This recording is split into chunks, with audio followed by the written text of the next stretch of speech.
Guys, aanihin na natin yan. 3 pirasong patola. Sarap nito sa sardinas at saka miswa. Mapapa-only rice na naman si katabang nito.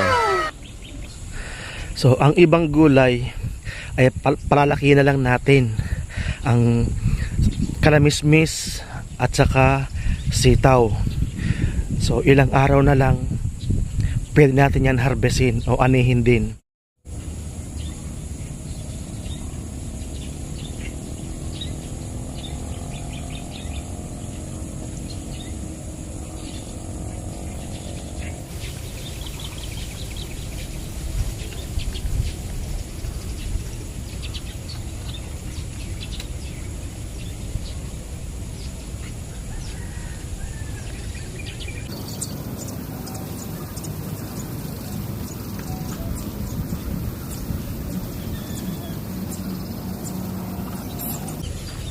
Guys, malaki na guys.